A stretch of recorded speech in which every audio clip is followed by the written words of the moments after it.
What relationship should we develop with the Kinks? Lean into it, and actually it enriches your experience, enriches your life.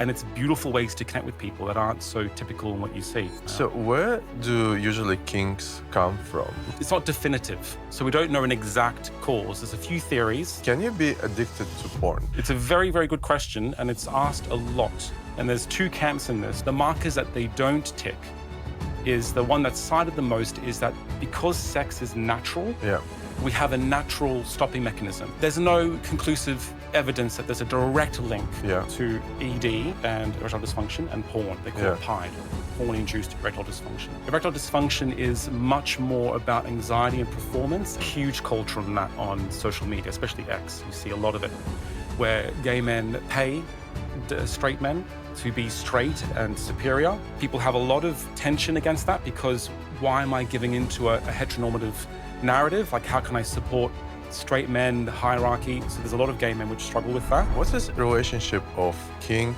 and substances? It offers a space where you can express sexual things that you wouldn't necessarily express outside that space. It could be an excuse. Oh yeah, I did that, but it was because I was high. Penetrative seems to be the gold standard, orgasm and penetration. It does a huge disservice in our sexual variety, the sexual palette.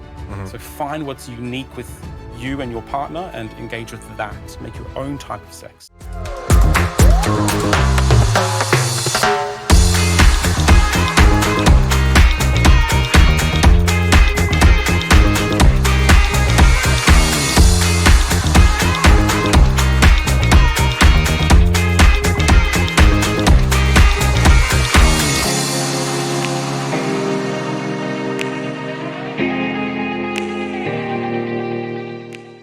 Hi, I'm Azamat, founder of Friend of Dorothy, and today's episode we're having Sergio Rebello, psychotherapist. That's right, yeah. On Instagram, it says BDSM Kink therapist and host of the Erotic Life podcast. That's right, yeah. Okay, hi, welcome to the show. Thank you. Yeah, happy to be here, very excited. We're happy to have you. Question is, how do you even end up being Kink BDSM therapist? Yeah, it's a good question, actually. I was always kinky. That was very clear to me growing up. Okay. I was interested in like power dynamics, and it came out in my first relationships with men in my early 20s, mainly. And then when I came to London, I was 26, I'm Australian, from Australia. So when I came to London when I was 26, it opened the world to me because I could just be whatever I wanted and look for whatever I want. In those days, this is like over 10 years ago, Grindr really helped that because I can see other people participating in the same things that I really enjoy. And I thought, this is my language. Kink, BDSM, Dom, sub, this is like exactly what I want to be doing. And then that evolved over time. So I engaged in that more and more. I found such a great use in it. It was a great way to connect with people. And then I decided, I was a teacher in my old life, primary school teacher. Okay. And then I decided that that's not sustainable. And then I thought it's time to go into therapy. And it's time to bring my knowledge and experience of the BDSM world to people who are struggling with it as well. So headlines is from the primary teacher to BDSM Kink therapist. I love it. Yeah, that's right. Again, from point zero, from the day we kind of start thinking about kinks, based on your knowledge, what relationship should we develop with the kinks? Like, do we need to lean into it? Like, where do you usually start? It usually starts with a lot of people report being quite frightened of it. So they start to want to do things which counter their morals. Like I want to engage in impact play, and that means hurting someone. Okay. So they, or myself as well, we can develop quite a fear against it. So it's a bit of a journey, and it takes some time. For me specifically, it took about 6, 7, 8 years to get really comfortable with it. I did spend a long time in therapy trying to push it away and think I'm not going to entertain those deviant things. Thankfully, my therapist was not colluding to that. He was just kind of supporting my own process. And then I learned after a while, Sergio, it's absolutely fine to engage in these things, lean into it, and actually it enriches your experience, enriches your life. And it's beautiful ways to connect with people that aren't so typical in what you see. So I totally recommend leaning into it. It takes a while. It takes a bit of practice. I think you need good support, good community, but it can be very frightening at first, but absolutely lean into it. So where do usually kinks come from? How are they? Are they related to our childhood traumas? Like, usually everything's related to childhood it's traumas. all parents and trauma. Next question. It's never, it's not definitive. So we don't know an exact cause. There's a few theories. There's a few things. Yes, there is a relational aspect, which does come from parents and what we observe and see and how we think of ourselves and how we think of how we should connect. Yeah. So there's something along there. There's something very neurological happening as well, especially with people who are into foot kink and feet fetishes. Okay. So in your brain, they found this. It's called the signal mapping theory. In your brain, you have these, what do you call it? These... Knuckles? What is it called? Are you showing Knuckles. this? You got knuckles in your brain. You have those sponges, like these loops. And they have the genitals on one part, and then they have feet right next to it. Okay. So when you get turned on, then the neurons, the signals cross, and then that activates the feet area as well. So you begin to associate that. Okay. So that's another thing. It's like a neurological part. But also there's conditioning as well. So you see someone you're really attracted to. They have sweaty socks or a particular scent. And then during your teenage years and your sexual development, you start to make all these links and associations. And you're like, oh, yeah, that's it, It's so interesting. I remember when I did my first startup, it was related to sex toys. Oh, yeah. And I think when I started this business, all of my Instagram suddenly became feet, male feet. Yeah. And it was just very interesting how all those accounts are so big in following. And it's just a big phenomenon, right? That's very difficult to explain. Yeah.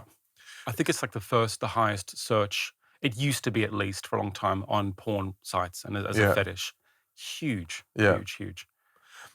Do we know why, for example, there are stereotypical profile of what gay men find hot? Just to give you an example, jock straps, socks, harnesses. These kind of the first things that come to anyone's mind or most people find arousing.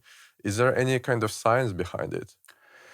Well, there's olfactory theory, it's called, where scent is a very big indicator or a very big marker for what we like. Because historically, scent carries with it something about the autoimmune system. And so if I like your smell, it means my autoimmune system has picked up that you are compatible for the next generation. So scent is one thing. But also I think there's something about hypermasculinity. So it accentuates your chest. White socks really accentuate that part of the body. It catches our eye visually. Even trainers, like Nike TNs are massive in Europe. And there's something about those trainers which seem to make us or suggest something about the person wearing them. And we're very attracted to that because they're rough or they're dominant. And we're like, so it's hitting many different parts of us. But it's interesting, I guess we're also kind of... Okay, so we're all coming from different cultures, right? I'm from Kazakhstan. I was born in almost end of Soviet Union era, right? And my sexual life maybe started in that kind of culture. But coming to London, I don't know, like 15, 20 years ago, I've picked up more common kind of visual kinks, for example, right? So it's just interesting that, yes, maybe there is something that is related to the past, but also I guess we all grasp it from the visual culture that we observe on a daily basis. It becomes a currency we buy into. If our community is all into harnesses and you go out to a fetish club and you see that, then there is a way of, is that how I connect with the community? So it can also have that as well. There's like a bleeding effect. Absolutely. So speaking of kinks and BDSM, it just comes across that there are some archetypes of patterns of behavior. I'll explain a little bit myself. So I have a friend who has built quite good career in corporate world and dominates basically at work. But when it comes to kinks, he prefers to be in submissive role, and he explains it because I'm in control here.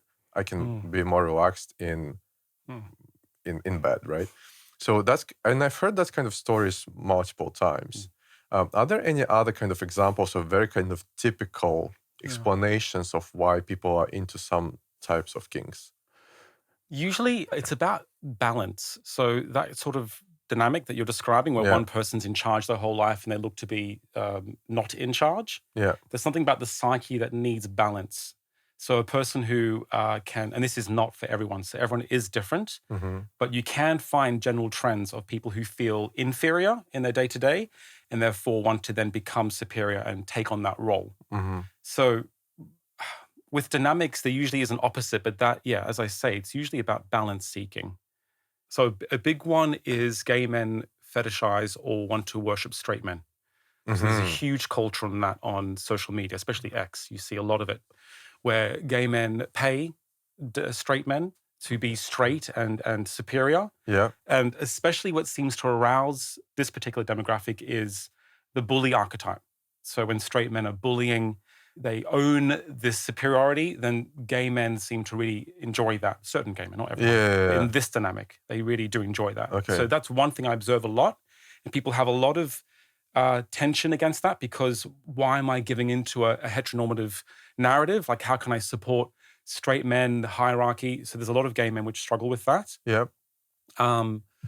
But that takes a bit of time to work through. And it doesn't literally mean you do. It means in a certain period, in a certain week, you dedicate time to release something that's there.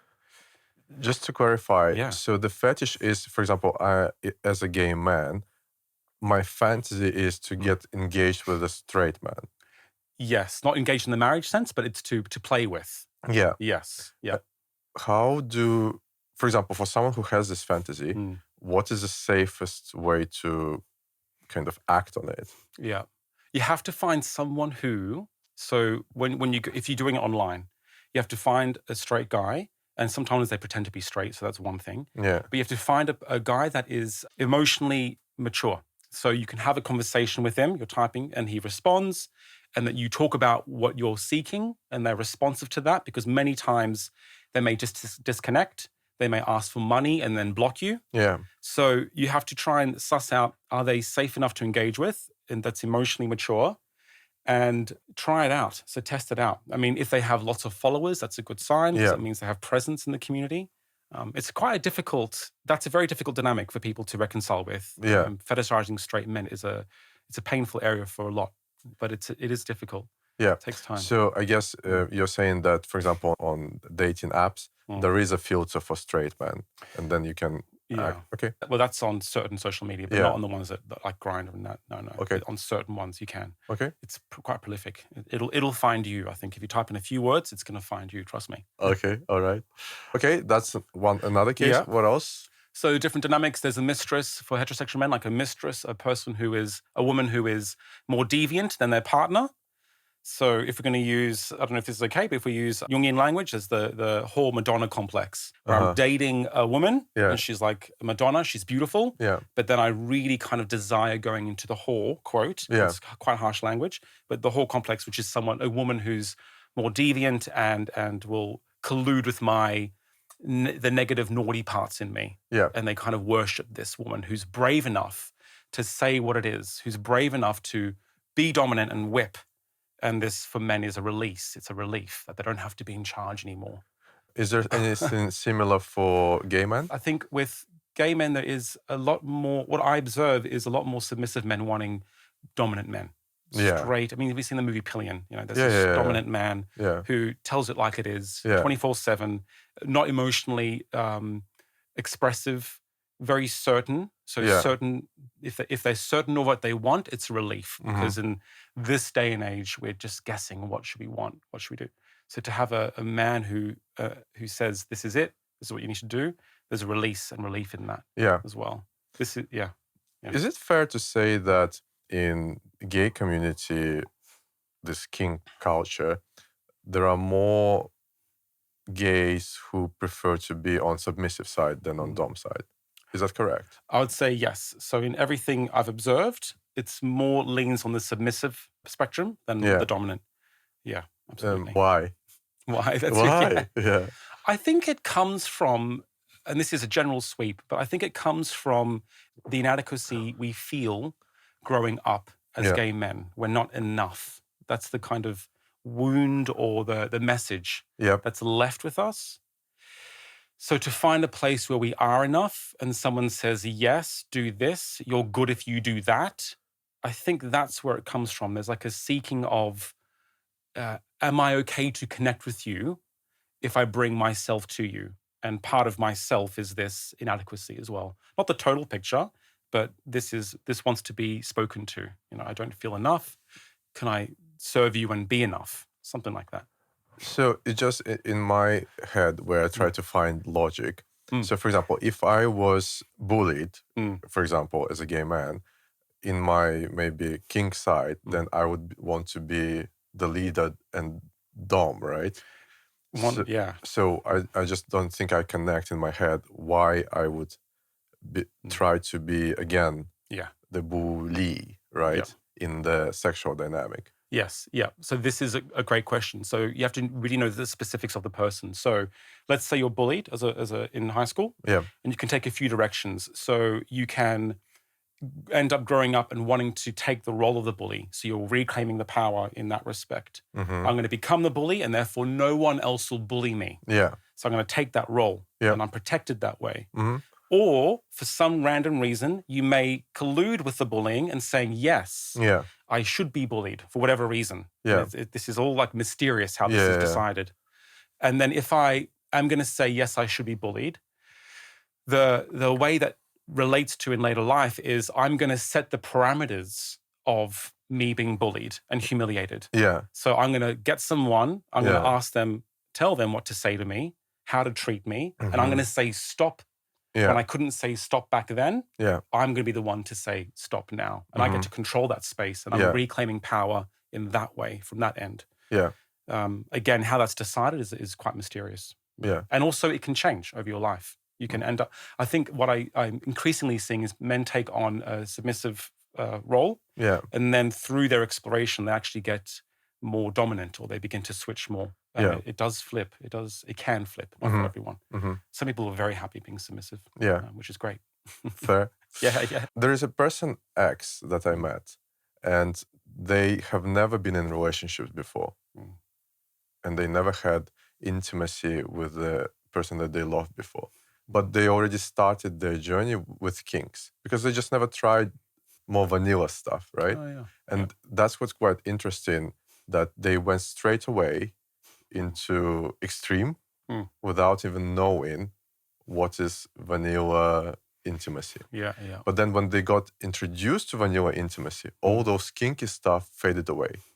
Like literally not interested anymore, because they now more fulfilled with real intimacy with the person they love. That was quite interesting to observe. Kink can definitely be what people think they may need to do.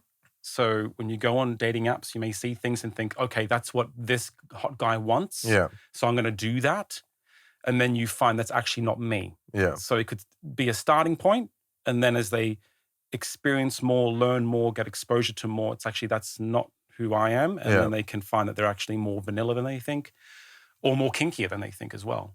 So it definitely can be a starting point, especially as well because kink is being pushed in, it's becoming more normalized, which I think is a great thing. But it's becoming more normalized. And that gives people like, oh, maybe I am, maybe I'm not. What is the relationship of kink and substances? So yes, one of the reasons people stay with, I'm going to say chemsex. With chemsex, of course, is because it offers a space where you can express sexual things that you wouldn't necessarily express outside that space. It could be an excuse. Oh yeah, I did that, but it was because I was high. So the chemsex space and sex with substances offers a place that people can really bring all these parts of themselves, their erotic landscape, to the surface in a way that's safe because they have an excuse, and safe because other people will probably say yes. So they won't be judged for it. So it actually provides a gateway into their erotic life that they may have already or unknowingly hidden in the past. And then what I work with is people who are coming out of chemsex and they want to have sober sex, but they think, how can I engage in the acts that I did in that space? It freaks me out. It's not right. And that's always a road to navigate with them. That's what I've heard as well from one of our guests that we had before. They say that because they stopped using substances, Yeah. their identity in kink world kind of started fading away because they stopped enjoying that kink side because it's just not enjoyable anymore. Which is quite interesting. Where is the egg, where is the chicken, right? In terms of like the correlation of then escapism with drugs, which involves then kink and exploration of kink. Yeah. It can awaken things. It is interesting. It can awaken things in people they didn't know was there, or that they actually really don't agree with outside of that space. So it can be very frightening. It can. And it usually awakens it because there's so much dopamine flooding the system that anything goes. So even a small faint idea of something, or even an association in the room, like there's someone who turns over, that can turn into a fantasy, and then it kind of like stays or sticks. That can be a reason that these things surface or appear out of nowhere. I saw a reel on your social media. This was quite interesting. I want to ask you this question. Why Germany is the kinkiest country in the world? It's great, isn't it? Yeah. I don't know why Germany is. It has held that title for a while. It seems to be the center of many fetish and BDSM experiences and practices. I think they're unashamed of their bodies, of sex as well. I like Europeans because of that. You go to so many nude beaches. Nudity is much more normalized. And I think we get very healthy ideas of what body should look like, or you at least have a greater chance of getting a good valued reason or balanced reason of what the body is. But I think Germany is just so willing to embrace those sides of us that we can. And you have great thinkers that come out of Germany as well, that write poetry and novels about this form of play. So I think it's embedded in the culture. Yeah, it feels like Germany is very liberal. Starting from, I don't know, in my head straight away, again, coming back to my heritage, like I think the first adult movies were very much associated with German porn. Or I remember people would come back from Germany and say, so they have saunas where men and women are going to the same sauna and everyone has to be naked. You're judged if you're not naked. So it kind of already pushed the boundaries. So I think for me it wasn't a surprise when I saw on your social media that Germany is the kinkiest country. What's your take on if we actually have types? That's not my type. This is my type. What's your take on that? Types definitely exist. We have types. And sometimes we aren't happy with that, but we seem to be drawn to certain types of people. There's different theories around that. And usually I think it forms from earlier childhood, where we develop an association to a certain characteristics of a person. Like the theory that I go with is that it's caretakers. You know, when you grow up, you see people who you admire or who take care of you, and we develop a template of their characteristics, what they look like, and this all can kind of be enmeshed. The first thing that comes to my mind, how my type kind of established, and I think it was from my first very positive sexual experience. That person that I had the best first sexual experience as a teenager, now it's kind of, oh, this is my type. And this ghost kind of follows me now, that I know that this is my type. That was your first sexual experience, you're saying? Positive sexual experience. Because my first sexual experience wasn't good at all, but then the very positive one that you really enjoyed. It leaves an impression. We can take that with us as well. Rough versus vanilla sex. Is it more natural to have rough sex? Because when you watch how animals have sex, it's not like vanilla, right? Well, we are animals. Animals. So I'm not surprised by that form of sex at all. And it is very subjective, rough versus vanilla. Some people think handcuffs is rough and aggressive and kinky, where for other people it's 101. It's not even a mention because it's so vanilla. It's so great to lean into these different parts of us during sex. The part of us that wants to be more rough, the part of us that wants to take control, part of us that wants to give up control. And these more aggressive forms of play is fantastic in a consented space, obviously. I have one interesting case that we discussed with my friends. The guy on Grindr approached saying, "Can I clean your flat?" So where is sex there. Yeah. I mean, I love that part where you said, where's the sex? Yeah. Because sex is just has so many definitions for so many different people. We think it's this penetrative goal, like we kiss, we touch, and then we end up being penetrative. Yeah. But sex is much more fluid and wide, and it could be for someone just to clean the house. It gives it an arousal.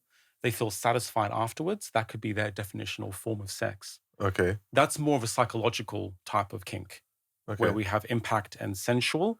I mean, they're all interlinked, but that's a psychological form where domestic, houseboy, object that really resides in the mind. Yeah. And that's how most erotic muscle is the brain. So that really activates those parts. If someone offers that to me, I would be curious. Can you give me a little bit more context behind this? What's your fantasy? Yeah. By cleaning, you mean you want to wash 2 dishes and that's it? Yeah. Or you want to wash my windows and spend 5 hours cleaning, right? Yeah, yeah. What do you want in the end? Do you want me to be dressed? Do you want me to be inside of the flat? Like, because I just want to understand what's the fantasy. So I guess one of the kind of rules feels like you need to explain and put a bit more effort in explaining of what you want from this experience. Yeah. So then it can be satisfactory for both parts. You're describing the picture. So I want to clean your flat. Yeah. But there's always a story behind it. So I want to be the servant of a king, and that's how they may conceptualize you. I want to be the good houseboy of a ruler or of a god or of a sir or a master. Yeah. And I want to contribute to your life and your lifestyle.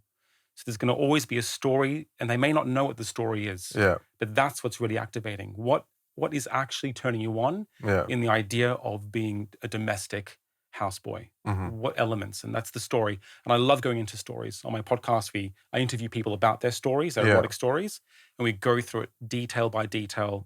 And where does this come from? Why is that arousing? The story is all part. I think sex is story. Like, that's my kind of thing. It's the story we put on it. One interesting thing that came to my mind with one partner is that we were very excited to talk about the fantasy, but then, for example, let's use this toy, or let's buy handcuffs, let's blah, blah, blah. So all this kind of week of chatting about this fantasy is exciting, but then when it comes to play, it's like, you try a handcuff, all right, let's just take it off and just do whatever is normal stuff. And then it's just so interesting that the fantasy is way more exciting than acting on it. Yeah, yeah. And that's the story I'm talking about. That's the fantasy we're accessing. What if I can't wait? It's going to be like this. The toys are going to do that. I'm going to go to yours, and then you're going to open the door, and this is what I'm going to be doing. Yeah. But then there's also the human, which gets in the way. And it's like, I don't feel so horny that day. Yeah. I'm actually quite unwell, or on my knees is actually painful. Yeah. In the fantasy, it doesn't have that. It hurts quite a lot. And actually, I feel a bit more silly than I thought. I kind of like being humiliated, but this is going in a direction I didn't think. So a lot actually happens when we actualize these fantasies, and that could be the shutdown. Yeah. And that's fine. Then we go to typical things, and then we can come back and try again. Or, you know what, it's just going to live in the fantasy, and I'm happy with that. I'm going to find people to message and talk to about it, but I don't need to engage. Yeah. So just because we think it doesn't mean we need to actualize it, or that it will be the same if it's actualized as well. So are there any other new trends of kinks that you observe in gay culture? Pup playing. It's not new, but it's existed for quite a while. But I think it's becoming, again, much more normalized.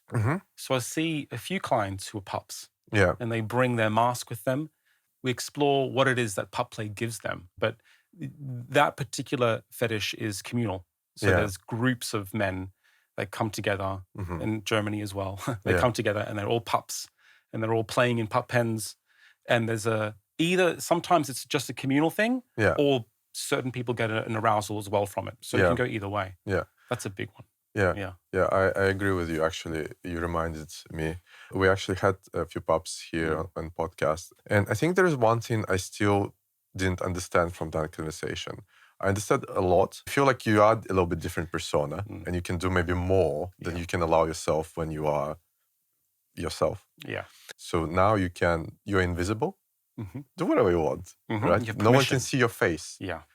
I think that's what kind of the key is here. Yeah. And that's the arousal. The arousal is I can be playful. I can engage with parts of myself I wouldn't normally bring out. Yeah. And there's an excitement and fun and joy about it. Yeah. Because you can't be aroused if you feel nervous, anxious, or stressed. Your arousal process is not going to happen. So what do you need to feel safe and connected, or to do it differently? Doesn't need to always be safety, but that's what the actual exchange is. Yeah. Like you being happy and playful.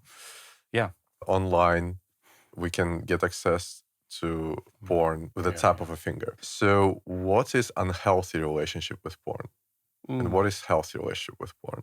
Yeah, good questions. And that I get that asked quite a lot. So unhealthy is when you find yourself going to porn automatically. Yeah. So you have an impulse, you got like, I want to go to porn, or I feel distressed. Yeah. And you go straight to porn.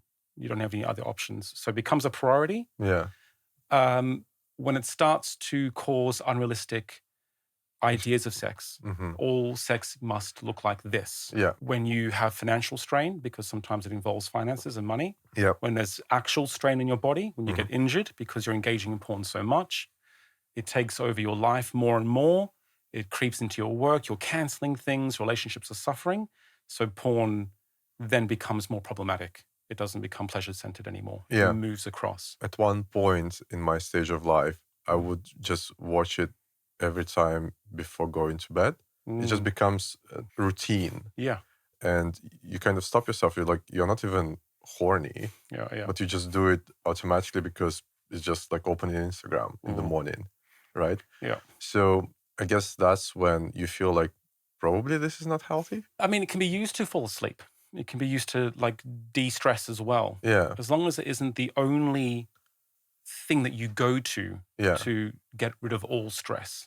Okay. It's your personal position is on that. If you feel that it didn't affect your life, it wasn't taking anything away, I know what I'm using it for, then that would be considered, probably a good use. It's intentional. This is what it is.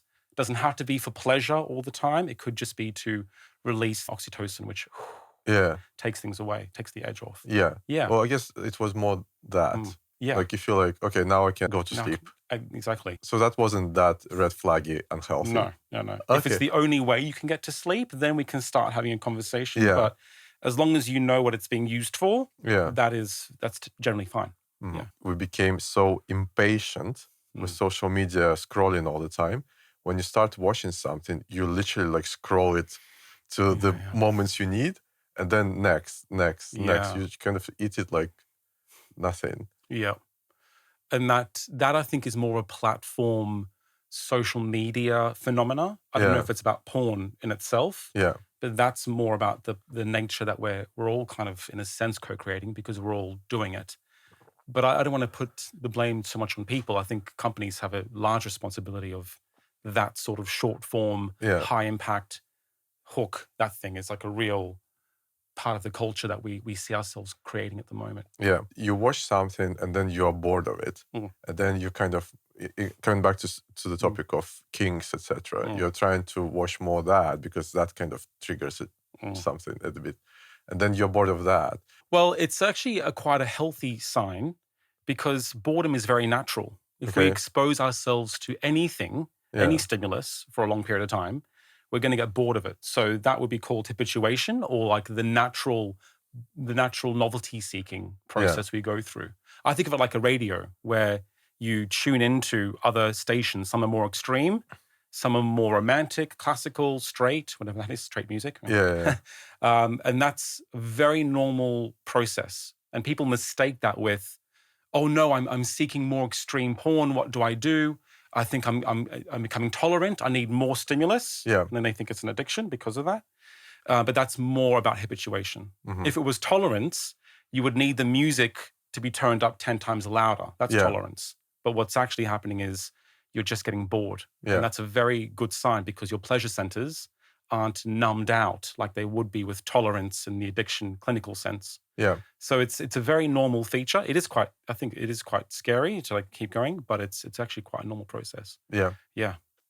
Can you be addicted to porn? It's a very, very good question, and it's asked a lot. And there's two camps in this. So one camp will say, yes, you can. And then there's another one that says, and this is the majority, and they said, no, you can't be clinically addicted. Yeah. And that's also supported by the World Health Organization and also the American Diagnostic Manuals and myself. And it's very understandable. Well, first, it's very important to get the language right because the right language determines the right treatment. Yeah. So if we say someone's addicted, then we're going to apply addiction treatment, which doesn't work for porn. It's not as successful. Yeah. So firstly, it's very important to understand why people think they're addicted. It has some markers, so impulse control or impaired control. I keep going to it. Yep. Then we have higher prioritization, so it takes over your life. And then you continue, although it causes harm. Yeah. So that matches with addiction framework, but not all the markers. But what people forget is that those markers also exist in other disorders. Yeah. So obsessive compulsive disorder and also impulse control disorder, which is where problematic porn use and compulsive sexual behavior live in. So the markers that they don't tick is the one that's cited the most is that because sex is natural, we have a natural stopping mechanism, which is the refractory period, which is your climax. So when you climax, your body's going to put a chemical in your body, which is going to put down all the dopamine, and you relax.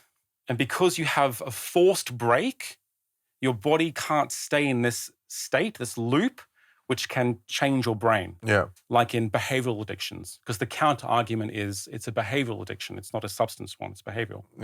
But the only two recognized behavioral addictions, which is gambling and gaming, because there's no off switch, the brain is stuck, always wanting more and more. So it can cause harm to the brain. Okay. But sex and porn doesn't, because the brain is going to say you're at 100%. I'm going to stop you. Okay. So you don't have time for the brain to really shift. Okay. So that's the first thing. The second thing was tolerance. It's more about habituation. There's not enough studies. And the third thing is withdrawal. That's another symptom of or a marker of addiction. And that's been argued very easily that it's a proportionate response to any coping mechanism you take away from a person, they're going to have restlessness and anxiety. So that exists as well. What is the relation of watching too much porn with the erectile dysfunction? Like, is there any connection? There's no conclusive evidence that there's a direct link to ED and erectile dysfunction and porn. They call it PIDE, porn-induced erectile dysfunction. Erectile dysfunction is much more about anxiety and performance and the lifestyle someone has. Yes, if we use porn quite a lot, we do habituate. So there's a certain grip, we call it the death grip.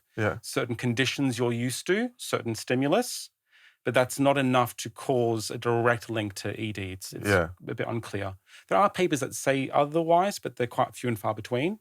But generally, it's much more about anxiety and performance. Because porn teaches you something. It teaches you what sex looks like, how you should be performing. And it's those messages that are more corrosive, in a sense, to PIDE, to porn-induced erectile dysfunction. So, do I understand it right that porn-induced erectile dysfunction is when I watch porn, I'm aroused and everything works. But when I don't watch it and it's just with the person, you are a little bit stressed. And that's why when you don't perform. Is that correct? That's right. Anxiety, performance anxiety. What is a solution to that? What would be the treatment to that? It's a very good question. I think what I tend to find is having people explore what turns them on about the porn and explore why they keep going to porn. What is it offering that feels safe and right? Is it because it doesn't judge you? Is it because you can do it when you want it? And what is it taking away from your life? So getting a person to really assess what is its function and what are the pros and cons. Seeing what stops them engaging in real life sexual and romantic exchanges. Maybe there's something in the past, maybe it's about self-esteem. So really personalizing it to the person and their experience. I know that one of the most effective interventions for erectile dysfunction is group therapy. Men seem to really do well with going in a group and talking about their experience of erectile dysfunction. And maybe their problematic porn use as well.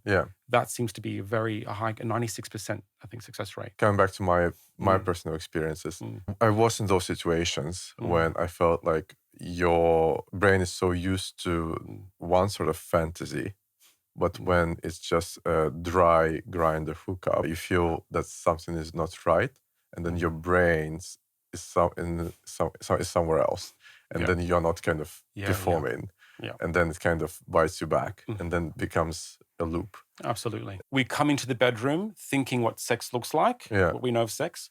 We think that they know what sex looks like, and we do what we think sex looks like. But we don't actually do what we like. Where we don't have the practice, we don't have the exposure to that. So people end up just doing what they think they should be doing. And then sooner or later they find that's very far from what I'm actually into. Very, very far from what I'm actually into. And what I encourage clients to do is to find what is unique to you and your partner, or to you and the person you're engaging with. What is it specifically that you find arousing about them, their particularity? Is it the shape of their back, their nose? And then engage with that. Don't just do what you think you need to do. It's penetrative seems to be the gold standard. Orgasm and penetration. It does a huge disservice in our sexual variety, the sexual palette. So find what's unique with you and your partner and engage with that. Make your own type of sex. Absolutely. Absolutely. Makes sense. Sergio, what projects are you working on these days? I'm doing a mini porn series. So I'm going to be rolling out a few facts and research. I've done quite a lot of study with porn. Did you just say mini porn series? A mini porn series. On your OnlyFans? Yeah, OnlyFans. Well, I find that with online content, because it is so short form, you have to break complex subjects into short forms. So I tried to do like 1 or 2 videos, but I used to do 15-minute videos. Now I'm just doing, again, the 1 to 3. And that's, I'm trying to accommodate and meet the audience where they're at. So I'm breaking down these complex subjects and delivering it in a mini series. I just finished one on the architecture of erotic humiliation, why people are turned on by humiliation. And so I explored that and broke it down because it's quite complex. But So you're working on this mini series. You have your podcast. What is it about? It's the Erotic Life podcast, so a little plug there. I'm interviewing people from all sides of the kink and BDSM world. So authors, scientists, practitioners, people who are curious. And then I have another layer where I'm interviewing people who want to know more about their fantasies. Where does it come from? What could it mean? We don't all have to do that, but that's the work I love. So I have people on, we spend about 4 or 5 sessions together. And then if they want, we record an episode.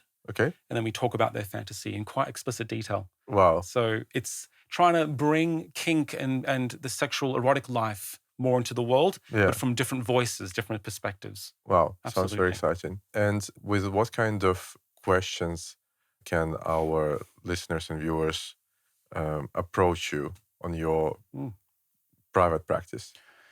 What kind of questions do they come with? The most common one is, there's 2. Low desire is one, and also erectile dysfunction. That's a big one. People have that, but it's usually a symptom of something else going on in their life. So you investigate in therapy? Okay. Is it more therapy or more like coaching? Therapy. Yeah. Okay. Anything sex-related relationships, kink, problematic porn use as well. That's one thing as well.